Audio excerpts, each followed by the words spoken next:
কলকাতায় Buddhist organisation West বেঙ্গলের বুদ্ধ পূর্ণিমা উদযাপন।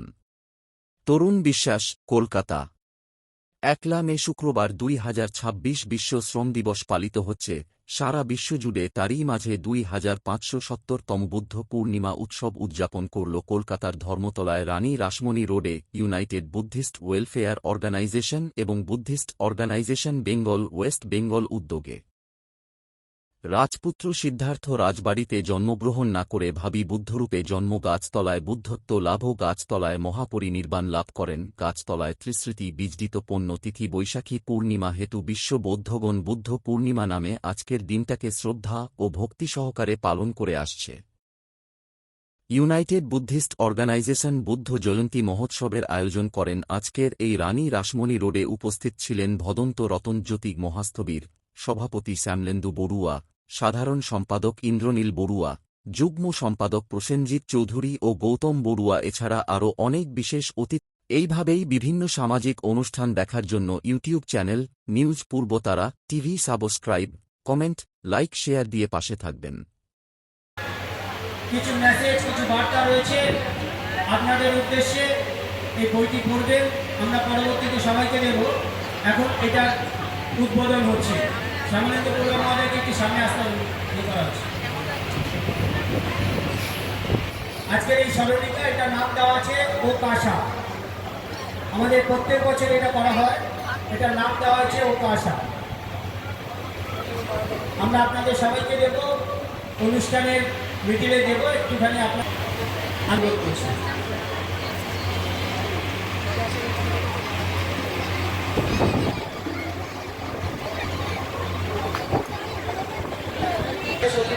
তাদেরকে আসন গ্রহণ করার জন্য অনুরোধ করছি। এখন বরণ করবেন আমাদের মহিলা শাখা, আমাদের ইউনাইটেডের সদস্য সহ সবাই মিলে।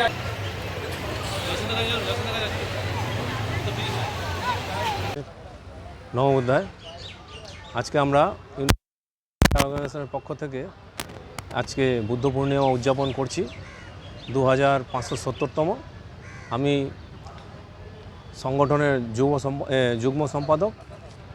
আজকে আমরা নানাবিধ অনুষ্ঠানের মাধ্যমে অনুষ্ঠানটা আমরা পালিত করি।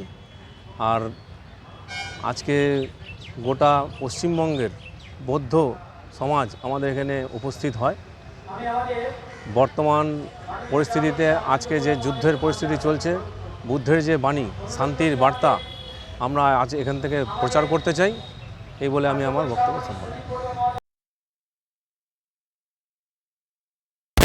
আমি ইউনাইটেড বুদ্ধিস্ট ওয়েলফেয়ার অর্গানাইজেশনের সভাপতি।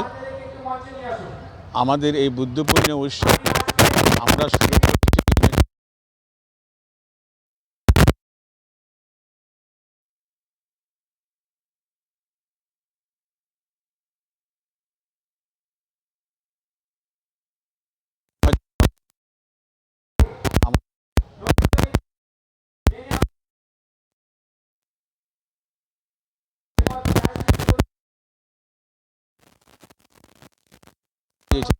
আমরা ধন্যবাদ জানাই।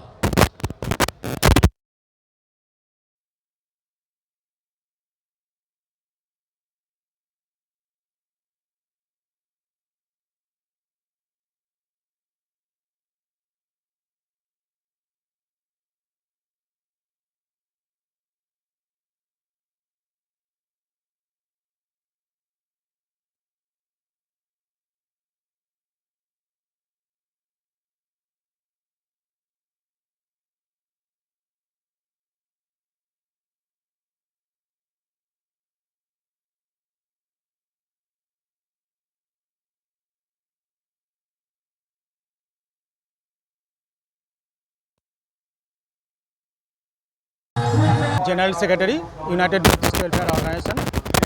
আমরা প্রতি বছর করে এই রানী রাসমণি অ্যাভিনিউতে উৎসব, যেটা আমাদের জাতীয় উৎসব, আমরা প্রতিপালন করে থাকি। তবে এই উৎসব কিন্তু আমরা 2017 আগে থেকে আমরা করতে পারতাম না, কারণ আমাদের সমাজে বা সম্প্রদায়ের জন্য কোনো নির্ধারিত ছুটি ছিল না। বুদ্ধ পূর্ণিমার ছুটিটা আমাদের মাননীয় মুখ্যমন্ত্রী দিয়েছিলেন এবং 2017 সালে এখানে ব্যাপক উন্মাদনা এটা পালিত হয়েছিল এবং সেই থেকে আমরা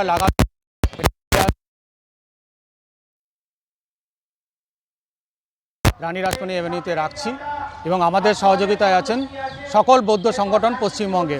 পাহাড় আছে এবং সমতলও আমাদের সঙ্গে সংযুক্ত হয়েছেন। এবং মূল অনুষ্ঠানে আমরা প্রথমে এখানে বৌদ্ধ পতাকা উত্তোলন করেছি, জাতীয় পতাকা উত্তোলন করেছি। বৌদ্ধ ভিক্ষু সংঘদের আমাদের পুষ্পবৃষ্টি দিয়ে তাদের অভ্যর্থনা জানিয়েছি, তাদের বরণ করেছি পুষ্পস্তবক দিয়ে, এবং আমাদের চিরাচরিত বৌদ্ধ ঐতিহ্য অনুযায়ী খাদা পরানো হয়, সেই খাদা আমরা দিয়ে তাদেরকে সম্বর্ধিত করেছি। এছাড়া আমাদের বৌদ্ধ কীর্তন করেন বোধিপল্লব গোষ্ঠী, এবং এই বোধিপল্লব গোষ্ঠী প্রতি বছরই কীর্তন করেন। এখানে আমরা রেখেছি একটু মানুষদের যারা দূর দূরান্ত থেকে এসছেন তাদের আনন্দ বর্ধনের জন্য। সেকেন্ড হাফে আমাদের কিছু সাংস্কৃতিক অনুষ্ঠানও আছে, এবং এইভাবেই আমরা প্রতি বছর নিয়ম করে এই অনুষ্ঠানটি করে আসছি। আর বর্তমান বিশ্বে যেটা আমরা দেখতে পাচ্ছি, চারিদিকে যুদ্ধ বিগ্রহের মধ্য দিয়ে চলছে। কোথাও ইউক্রেন রাশিয়ার সঙ্গে লড়ছে, কোথাও ইসরায়েল ইরান আমেরিকা লড়ছে। তো আমরা যারা বৌদ্ধরা তারা শান্তিপ্রিয়, এবং আমরা সবসময় চাইব যে আমরা কিন্তু যুদ্ধ নয়, আমরা বুদ্ধকেই চাই।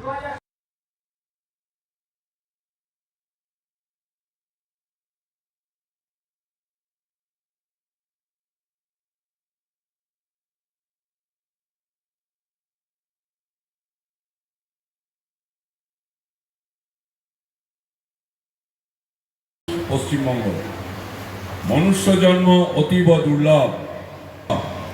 বর্তমান বুদ্ধের মধ্যে অন্তিম বুদ্ধ হচ্ছেন মহিষালী মহাধার্মিক কপিলাবস্তুর রাজা শুদ্ধধর এবং মহাপুণ্যবতী রানী পুণ্যলগ্ন বৈশাখী পূর্ণিমার ভাবী রূপে সিদ্ধার্থের জন্মের এক সপ্তাহের মাথায় গর্ভধারিণী মাতা রানী মহামায়া স্বর্গবাসিনী হলে বিমাতা রানী মহা সুখপ্রদ লাভ রাজকলা। আন্তরিক প্রীতি ও শুভেচ্ছা উপস্থিত পুণ্যার্থীদের মুহূর্তে মহামানব আমরা রঞ্জন বড়ুয়া মহোদয়কে মঞ্চে আসার জন্য অনুরোধ করছি।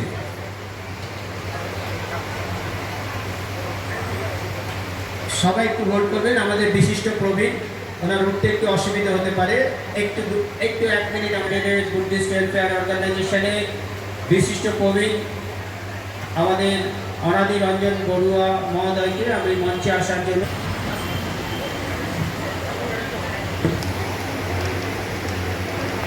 আমি ক্যামেরাম্যানকে বলছি এটাকে একটু এই মুহূর্তটাকে একটুখানি ক্যামেরাবন্দি করার জন্য। বৌদ্ধ দর্পণ পত্রিকা এই মুহূর্তে উদ্বোধন হচ্ছে, আপনারা একটু সাধুবাদ দিন। সাধু সাধু সাধু। সামাজিক পরিস্থিতি বা বিভিন্নভাবে বর্তমান বৌদ্ধদের অবস্থান সম্বন্ধে এই পত্রিকায় লেখা আছে, আপনারা পড়বেন এবং তার আগে আমাদের ভারতের আশীর্বাদ বার্তাটাও পড়বেন।